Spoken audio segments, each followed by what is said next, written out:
Welcome to Roby's workshop. Last episode, we were building carcasses for the study. This time, we're doing a little bit of the same thing, but we're backed into a corner. Come on inside. Let me show you what we're looking at.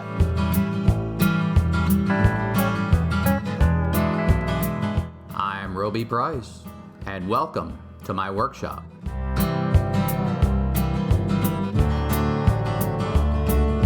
Office space.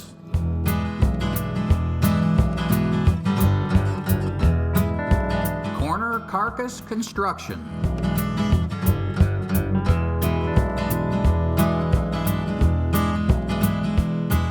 Well, we made a lot of progress last episode, and you can see it behind me.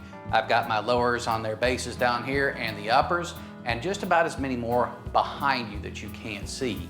Now, as I said, we're a little bit backed into a corner because we do have a few more to complete, and that's the corner cabinets.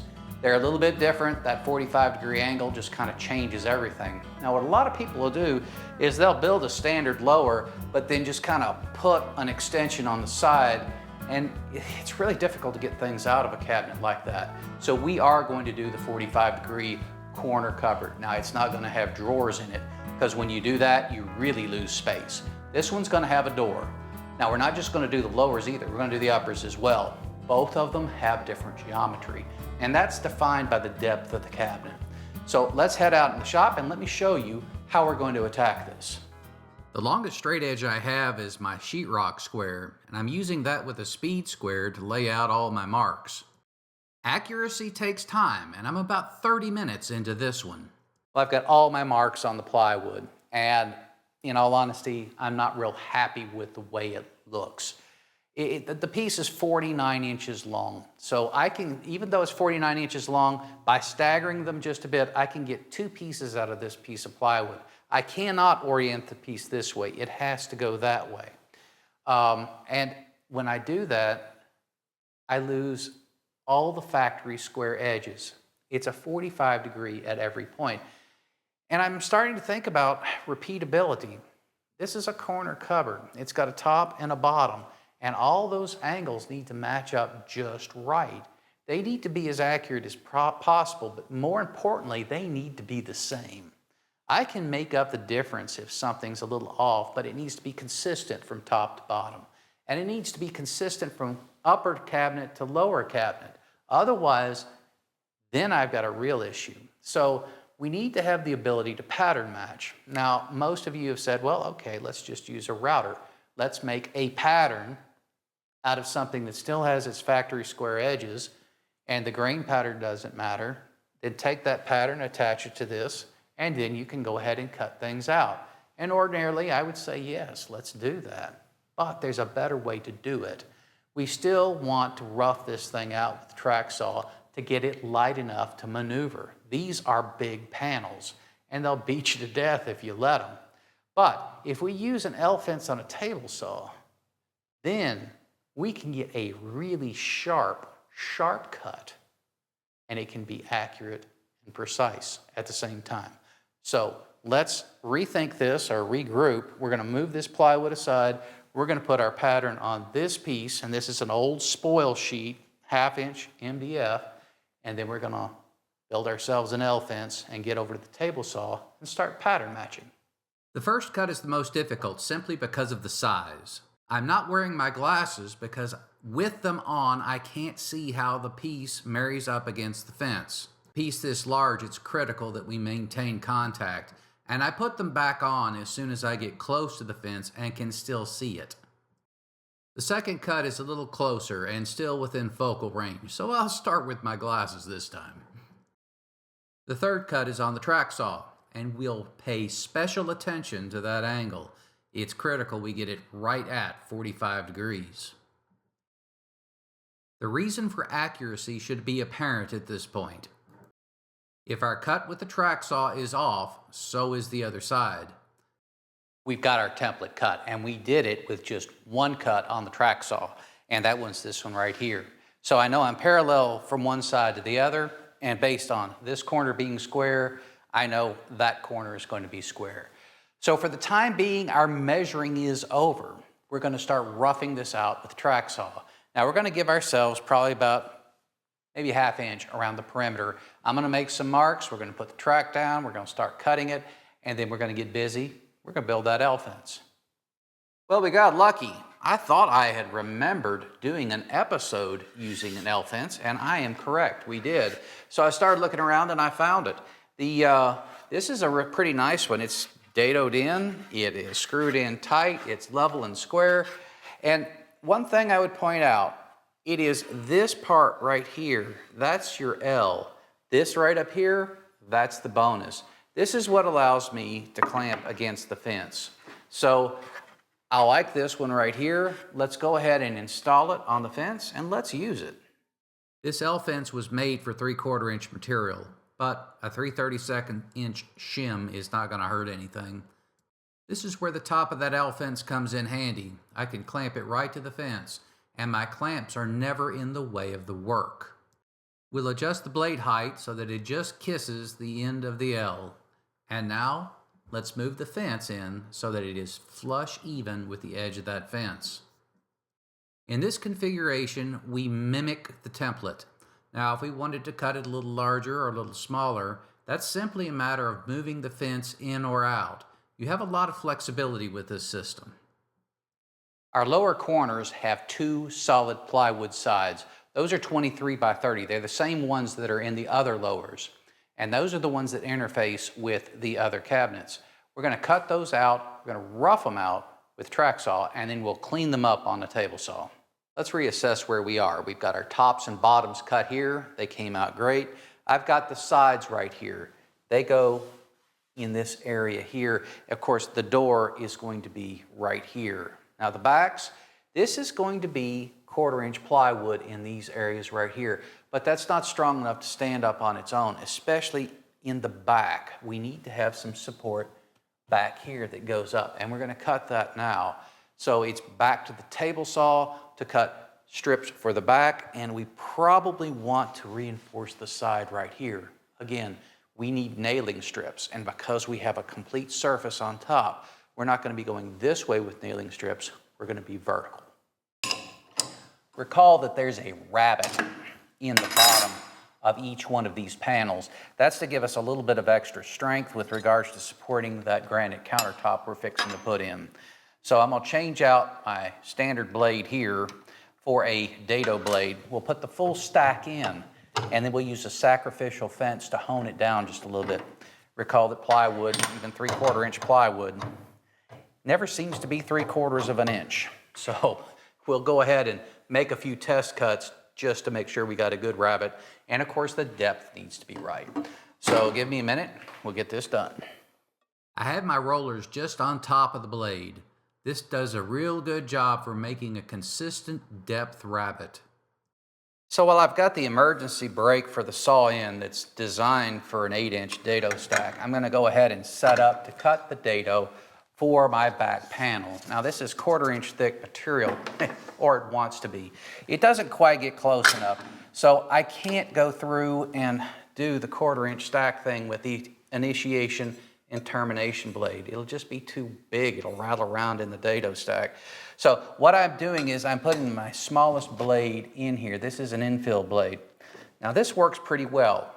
I get a really tight fit, everything slides in nice. I've had good luck with this, except this side cuts really, really sharp. Now, if I were to put this side in, it would cut really sharp on the other side. You get good, clean, crisp dados. This infill blade, not so much.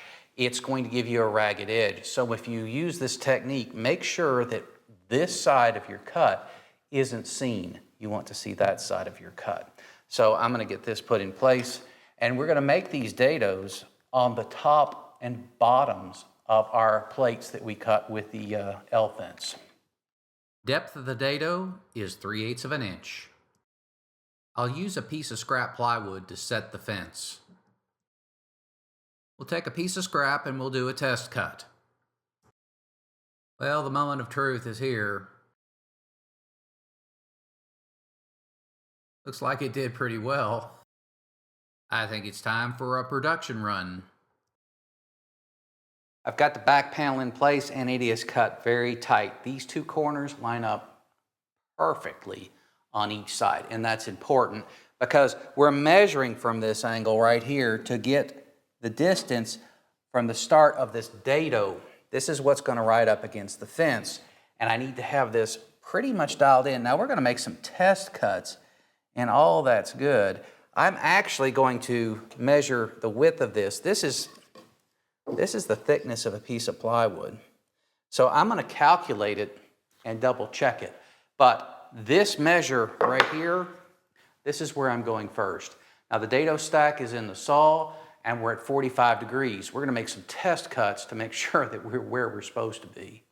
The dado stack is in the saw, set at 45 degrees and 3/8 of an inch high. The rollers are set close to the dado stack. If the piece should rise off the bed of the table saw, it will ruin the cut. These precautions and careful measurement will ensure a good fit. We're not finished with that back panel yet. We've got some more work to do with the shaper origin. That space is big enough for any number of electrical appliances. But none of those work without an outlet. Our cases are assembled with screws, so we'll go ahead and pre-drill all the places where we have them. This really speeds up assembly. Finally, we'll sand all the inside surfaces. Now's the time to do it, not once it's assembled. This is about as complicated as it gets here. We've got two 45-degree angles coming into another plate right here, and the dados have to match up, and they do. It's a very good fit, and what I am getting ready to do, because I have already pre-drilled these plates, I'm getting ready to re-drill the pre-drill. In other words, I'm going to use these holes to guide in to this bottom plate. Now, getting these pieces of scrap in and making sure everything lines up just right is important prior to taking my drill and drilling those holes. Otherwise, when the screw goes in, it'll take it out of alignment. It won't keep it in alignment.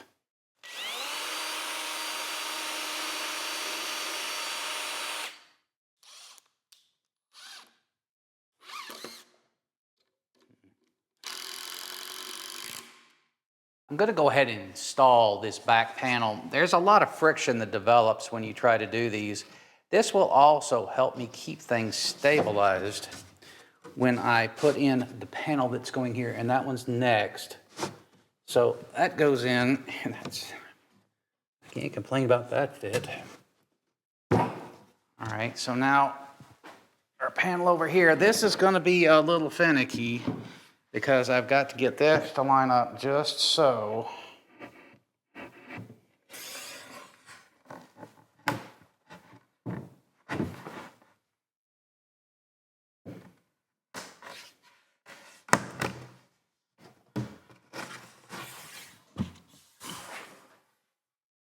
All right. Well, I guess I shouldn't complain too much. That looks pretty tight. Let's get some screws in the bottom of this. The 2/4 inch back panels and the two 3/4 inch side panels went on without a hitch. If I played the full sequence of installing the top, you would come away thinking that it didn't fit very well, and that's just not the case. It fit together very well. It just took a little time to get there. This is a very difficult joint to align. I've got 3 rabbets and 2 dados all to fit together at the same time. So trust me when I tell you, you don't need to see the full 10-minute sequence. I took my time and I got it all to fit, and it really didn't fight very hard at the end of the day. With the top in place and screwed in, it's time to look at the corners. Each corner gets a stiffener support, and that's installed with 3 screws on the side plate, 1 on top and 1 on bottom. When I cut the very back panel, the 3/4 inch that's at 45 degrees, I didn't anticipate the corners protruding past the plane of the back of the cabinet.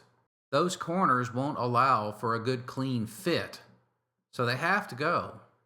This is a simple fix, and we corrected this before we assembled the second cabinet. Well, the lowers are done and they're in the study out of the way. It's time to focus on the uppers. And the upper cabinet that sits over top the lower should be exactly the same because I want everything to line up. Well, this is my template for the lower plate. And If I want it the same and it's a narrower panel, all I have to do is cut this back to the appropriate length. Now, the side panels on the lowers were 23 inches wide. On the uppers, they're 16. So we will take the same amount off, and whereas this one was cut at 22 5/8, we will cut it back to 15 3/8, and we'll use the same template to create the bottom plate and the top plate. We'll cut it back just a touch more to do the intermediate shelf, and all the angles in the back will line up perfectly. This is the power of a template and pattern matching with an L fence on the table saw. Well, a few inches makes a lot of difference. I have got 17.5 inches over here that's free, and that's enough to make my two side panels. Over here, I've got my template laid out, and if I take this and flip it over and turn it around, I can get two of these out of what's remaining over here. Now, the center shelf, I can't get that, but I can get more efficient use out of this piece of plywood than previous, because this is just short enough to accommodate the two side panels being cut out of this sheet. Now, what you're seeing here with the laying out of pieces is called nesting, and nesting is very much easier with square pieces. It's a little difficult when you've got a shape like this, but laying things out ahead of time, either physically or on the computer, will save you a good bit of money. We'll rough out these panels with the track saw, just the same as we did for the lower carcasses. All final cuts are done on the table saw. Now that all the side plates are cut, we need to duplicate the top and bottom and center shelf with an L fence. Ordinarily, I would have folded this shot in and not said anything about it, but you notice the black tape is sitting there. I could not get the camera to focus on that spot to save my life. So that's the reason for the black tape. It's there for no other purpose than to let you see what's going on up close. We need rabbets on the end panels just as before. However, these are 4 feet long, and that presents a big difference. The extension support on my jointer makes these much simpler. That zero friction surface goes a long way for making a good cut. Well, all of our 3/4 inch stock is cut, and I'm looking at the dados to receive the 1/4 inch backs. Now, the middle shelf is the same size as the top and bottom. I changed my mind about trimming the front of this off a little bit, because I've got room to put that wood strip in front, and it's going to look just fine. But the issue is the back panel is going to dado directly into this middle shelf. And we've got to be careful with how deep that dado is. This is 3/4 stock.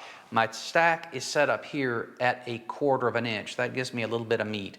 And this isn't a high stress area because we're supported in the back and the front panels right there with dados there as well. The shelf's going to be plenty strong, but I do want enough meat to maintain stiffness and give myself enough room for this back panel to set into. So we have a dado here, top and bottom, dado here, top and bottom. We will reset our stack to 3/8 inch and then do the tops and bottoms. Well, all the assembly for the upper corner is the same as the lower, with the exception of this middle shelf, and that's what we're tackling now. There's a lot of things going on here, and it's going to get a little finicky. As it turns out, it was finicky. It took a long time to get the lower section put in place. So long that my battery ran out. What was the trick? Well, you do need a column in the center to hold it up square, and you need to have that center shelf secure in the dado in the back, and I actually put a screw in there to hold it in place. After that, the 1/4 inch panels have to slide in, and that wasn't as hard as I thought it would be. It's just understanding the sequence.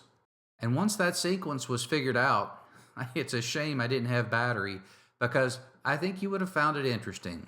But just take it from me, there are better ways to do this. And when I figured that out, I'll let you know. Well, that about wraps it up for this episode. And if you'll recall, we started backed into a corner, and I think we've worked our way out. I've got 2 lowers and 1 upper, and the fit is fantastic. All the joints are tight and crisp. Assembly sequence, that was difficult. And I might not use this particular joint process again. A lot of rabbits, a lot of dados, and everything had to slide in just so. It took a little more time than I would have liked it to, but I can't argue with the results. It looks great. Now, we've still got a lot of things to do. We have to put in these maple strips to hide this plywood edge. I've got to cut cleats for the false bottoms. Drawers need to be made. There's a trim package that goes in, and at the end of the day, we've got finish work to do. I'm not exactly sure what I'm going to do next, and the only way you're going to find out is if you tune into the next episode of Roby's Workshop.